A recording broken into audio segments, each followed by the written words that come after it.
ഓം ശാന്തി. ഒരിക്കൽ ഒരു ഗ്രാമത്തിൽ പാൽ വിൽക്കുന്നതായിരിക്കുന്ന ഒരു പെൺകുട്ടി, ആ പെൺകുട്ടി പാല് തലയിൽ വെച്ചുകൊണ്ട് ആ ഗ്രാമത്തിലെ ഒരു പാൽ അളന്നു കൊടുക്കുന്ന ഒരു സ്ഥലത്ത് വന്നു നിന്നു. സാധാരണ കൊടുക്കുന്ന സ്ഥലത്ത് ഒരുപാട് ആളുകൾ പാല് വരുമ്പോൾ ആ കുട്ടിയിൽ നിന്ന് പാല് വാങ്ങിക്കാൻ വന്നു. അവളെല്ലാവർക്കും ചോദിച്ച പാലിന് അളന്ന് കൊടുത്തുകൊണ്ടേയിരുന്നു. അങ്ങനെ കൊടുത്തുകൊണ്ടേയിരിക്കെ ഒരു ചെറുപ്പക്കാരൻ അവൻ്റെ പാത്രവുമായിട്ട് പാല് വാങ്ങാൻ വേണ്ടി വന്നു. ഈ കുട്ടി അവൻ്റെ പാത്രത്തിലേക്ക് അളക്കാതെ തന്നെ ആ പാത്രം നിറച്ചു കൊടുത്തു.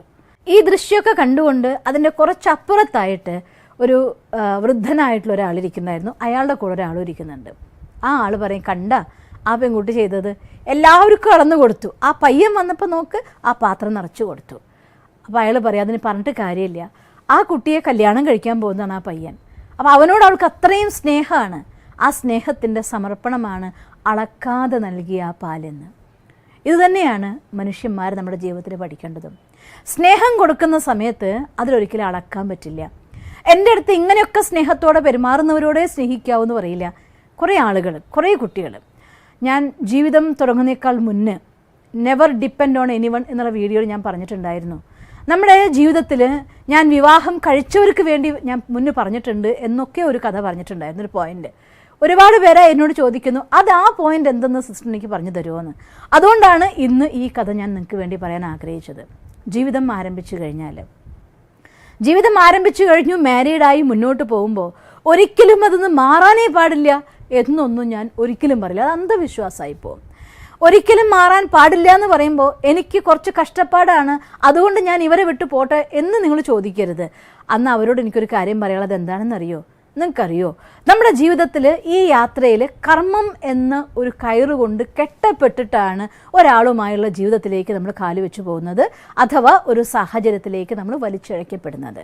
നിങ്ങൾ ഒരു സ്ഥലത്ത് എനിക്കിവിടെ വളരെ മോശമാണ് എന്ന് പറഞ്ഞുകൊണ്ട് നിങ്ങളത് ക്ലോസ് ചെയ്യുമ്പോൾ ആ ബാഗ് അടയ്ക്കുന്ന അവസാന സിബിന് മുന്നേ അതിൻ്റെ ഏറ്റവും മുകളിലായിട്ട് കർമ്മക്കണക്ക് വന്ന് കയറിയിരിക്കും. ഒരു സ്ഥലത്ത് പോയിട്ട് നിങ്ങൾ ആ സിബ് അങ്ങ് തുറക്കുമ്പോൾ ആദ്യം പുറത്ത് ചാടുന്ന ആ കർമ്മക്കണക്കായിരിക്കും. അതുകൊണ്ട് കർമ്മക്കണക്കിനെ ക്ലോസ് ചെയ്യാനുള്ള വഴി എന്തെന്ന് നിങ്ങൾ മാക്സിമം നോക്കൂ. അത് പറയുമ്പോൾ ഞാൻ എടുത്തു പറയുകയാണ്, സപ്പോസ് നിങ്ങളുടെ ഹസ്ബൻഡ് നിങ്ങളെ ഉപദ്രവിക്കുന്ന ആളാണ്, ചതിക്കുന്ന ആളാണ്, മറ്റു പല റിലേഷൻസിലും പോയിക്കൊണ്ട് നിങ്ങളെ ചതിച്ചുകൊണ്ടേ ഇരിക്കുകയാണ്. തെറ്റല്ലേ? 150%. ഞാനതിന് നഖശിഖാന്തം എതിർക്കുന്ന കൂട്ടത്തിൽ തന്നെയാണ്. തൻ്റെ ഭാര്യമാരെ ചതിക്കുന്ന ഭർത്താക്കന്മാർ തീർച്ചയായിട്ടും മോശമാണ്. ഭർത്താവിനെ ചതിക്കുന്ന ഭാര്യയും മോശം തന്നെയാണ്. അവർക്കെല്ലാം അവരുടെ കർമ്മത്തിൻ്റെ അക്കൗണ്ട് വളരെ വലിയ മോശമായ രീതിയിൽ വെച്ചിട്ടും ഉണ്ടായിരിക്കും, ഒരു സംശയവും. പക്ഷെ ഒരു കാര്യം പറഞ്ഞു തരട്ടെ, ഈ ആത്മാവായിട്ടുള്ള കർമ്മത്തിൻ്റെ കണക്ക് നിങ്ങൾക്ക് തീർക്കാൻ കഴിയുമെങ്കിൽ വീണ്ടും ഒരു സന്തോഷകരമായിട്ടുള്ള ജീവിതം മുന്നോട്ട് കൊണ്ടുപോകാനും സാധിക്കും. അതിനുള്ള ചാൻസും നിങ്ങൾക്കുണ്ട്. എന്തുകൊണ്ട് മുറിച്ച് മാറ്റും മുന്നേ ചികിത്സിച്ച് മാറ്റാൻ പറ്റുമോ എന്ന് നമുക്ക് നോക്കിക്കൂടെ? ക്യാൻസർ രോഗം പോലും ഡോക്ടർമാർ മുറിച്ച് മാറ്റും മുന്നേ ചികിത്സിച്ച് മാറ്റാൻ പറ്റുമെന്നല്ലേ ആദ്യം നോക്കുക. എന്നിട്ട് ചികിത്സിച്ച് മാറ്റാൻ പറ്റാത്തത്രയായെങ്കിൽ മുറിച്ചു മാറ്റും, ഇല്ലെങ്കിൽ ആദ്യം മരുന്ന് കൊടുത്ത് നോക്കും. പറ്റുന്നില്ലെങ്കിലല്ലേ നമ്മൾ മുറിച്ചു മാറ്റുന്നത്. അതുപോലെ ജീവിതത്തിൽ ഇത്തരം ക്യാൻസറുകൾ നമ്മുടെ ജീവിതത്തിൽ വന്നു കഴിയുമ്പോൾ ആ ക്യാൻസറിനെ മുറിച്ചു മാറ്റുമോ എന്നൊന്ന് ചികിത്സിച്ച് മാറ്റാൻ നോക്കണം. അതിന് വേണ്ടിയിട്ടാണ് ഞാൻ how to settle negative accounts എന്നുള്ള വീഡിയോ BK ഷീബയിൽ അപ്ലോഡ് ചെയ്തിരിക്കുന്നത്. എന്തായാലും ഈ വീഡിയോൻ്റെ അവസാനത്തിൽ അതിന് ഞാൻ ഡിസ്ക്രിപ്ഷൻ ബോക്സിൽ അതിൻ്റെ ലിങ്ക് ഞാൻ കൊടുക്കുന്നുണ്ട്. അപ്പോൾ നിങ്ങൾ ഇത്തരം സാഹചര്യത്തിലൂടെ കടന്നു പോകുന്നവരാരും, ഇനി അത് ഹസ്ബൻഡിൻ്റെ അടുത്തു നിന്നാണെങ്കിലും ഭാര്യയുടെ അടുത്തു നിന്നാണെങ്കിലും മക്കളുടെ അടുത്തു നിന്നാണെങ്കിലും ഇൻലോസ് ആയിരിക്കുന്ന മറ്റാരുടെ അടുത്തു നിന്നാണെങ്കിലും നിങ്ങളുടെ സുഹൃത്തിൻ്റെ അടുത്തു നിന്നാണെങ്കിലും ഓഫീസിലാണെങ്കിലും എവിടെയും നമുക്ക് അപ്ലൈ ചെയ്യാൻ പറ്റുന്ന ഒരു ഫോർമുലയാണ് how to settle negative accounts ഉള്ള വീഡിയോയിൽ ഞാൻ നിങ്ങൾക്ക് പറഞ്ഞു തന്നിരിക്കുന്നത്. അതുകൊണ്ട് ആ വീഡിയോ കണ്ടു നോക്കണം. അതിൽ നമുക്ക് ക്ഷമാപണത്തിനൊരു വിധിയിലൂടെ മുജ്ജന്മത്തിൽ എന്തെങ്കിലും നമ്മൾ പാപകർമ്മങ്ങൾ ചെയ്തു പോയതിൻ്റെ ഫലമായിട്ടാണ് ഈ ജന്മത്തിൽ ഇങ്ങനെ ഒരു സിറ്റുവേഷൻസ് നമ്മൾ കുരുങ്ങിപ്പോകുന്നത്. അതിനെ അതിജീവിക്കാൻ വേണ്ടിക്കൊണ്ട് എങ്ങനെ ക്ഷമാപണത്തിൻ്റെ രീതിയിലൂടെ ആ ആത്മാക്കളുള്ള നമ്മളുള്ളതായിരിക്കുന്ന കാർമിക് അക്കൗണ്ട് സെറ്റിൽ ചെയ്യാനും, അതിലൂടെ ഒരുപാട് പേരുടെ ജീവിതം ഞാൻ കണ്ടിട്ടുണ്ട്. ഇങ്ങനെയുള്ള പ്രാർത്ഥനയിലൂടെ അമ്മായിയമ്മയും മരുമകളും തമ്മിൽ ഇത്രയും സംഘർഷം എന്ന് വെച്ചാൽ ആ മരുമകൾ ആ വീട്ടിൽ വെച്ച് പൊറിപ്പിക്കില്ല എന്ന് പറഞ്ഞ പോലെയായിരുന്നു ആ അമ്മായിയമ്മയുടെ പെരുമാറ്റം. പക്ഷേ ഇത് ഒരു 21 ദിവസം കഴിയുമ്പോഴത്തേക്കും ആ അമ്മായിമ്മ എന്തൊക്കെ ഞാൻ നിന്നോട് ചെയ്തു പോയല്ലോ മോളെ, നീ എന്നോട് ക്ഷമിക്കണം എന്നൊക്കെ പറഞ്ഞു. എവിടെ നിന്നാണ് ആ മാറ്റുന്ന അവർക്ക് അറിയില്ല. ഇത് പ്രത്യേകിച്ചും ചെയ്യേണ്ടത് ഏർലി മോർണിംഗ് അവേഴ്സിലാണ്. നിങ്ങൾ മെഡിറ്റേറ്റ് ചെയ്യാൻ വേണ്ടി ആ സമയത്ത് എഴുന്നേൽക്കെങ്കിൽ എല്ലാവരും എഴുന്നേൽക്കാറില്ലല്ലോ. നോർമലി 4 മണി സമയമൊക്കെ സാധാരണ മനുഷ്യന്മാർക്ക് നല്ല ഉറക്കം കിട്ടുന്ന നേരമാണ്. നിങ്ങൾ എന്ത് ചെയ്യണം? 4 മണിക്ക് എഴുന്നേറ്റ് ബ്രഹ്മമുഹൂർത്തത്തിൽ മെഡിറ്റേഷന് ശേഷം ഈ മെഡിറ്റേഷന് പ്രയോഗം ചെയ്യുക. അവർ ഉറങ്ങിക്കിടക്കുന്ന സമയത്ത് അവരുടെ ബോധ മനസ്സ് ഉറങ്ങിക്കിടക്കുകയായിരിക്കും. ഉപബോധ മനസ്സ് തീർച്ചയായിട്ടും ആക്റ്റീവ് ആയിരിക്കുന്ന സമയമായിരിക്കും. നിങ്ങൾക്കറിയാലോ, ബോധ മനസ്സിനേക്കാൾ കൂടുതൽ വൈബ്രേഷൻസിനെ സ്വീകരിക്കാനുള്ള പവർ ഉള്ളത് ഉപബോധ മനസ്സിനാണ്. അപ്പോൾ നിങ്ങൾ മെഡിറ്റേറ്റീവ് സ്റ്റേജിൽ ഇരുന്നു കൊണ്ട് അങ്ങനെ ഒരു മെസ്സേജ് സെൻഡ് ചെയ്യുന്ന സമയത്ത് അവരുടെ ഉപബോധ മനസ്സ് അത് വളരെ വേഗത്തിൽ സ്വീകരിക്കും.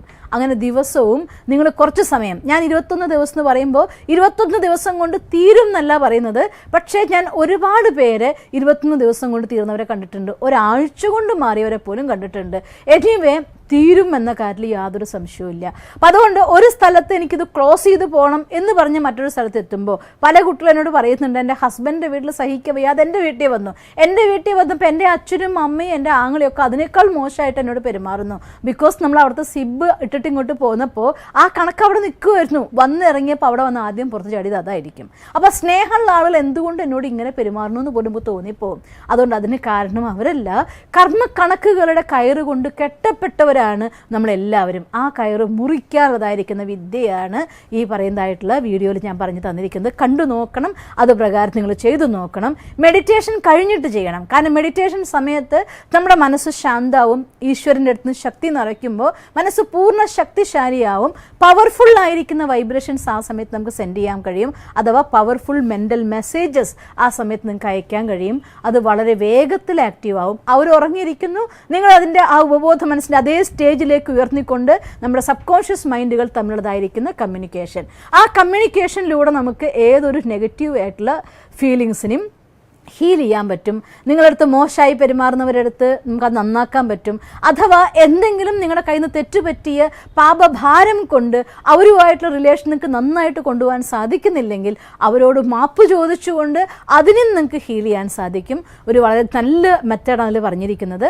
അതുകൊണ്ട് ഞാൻ വിവാഹം കഴിഞ്ഞു, അത് ഒരു ജീവിതം ആരംഭിച്ചു, നിങ്ങൾക്ക് മാറ്റാൻ പറ്റാത്ത ഒരു റിലേഷൻ നിങ്ങളടുത്ത് വന്നിരിക്കുന്നു ഒരു കാർമിക് അക്കൗണ്ടുമായിട്ട് എങ്കിൽ തീർച്ചയായിട്ടും അതിനെ ഈ രീതിയിൽ ഹീൽ ചെയ്യാൻ വേണ്ടി ശ്രമിക്കണം.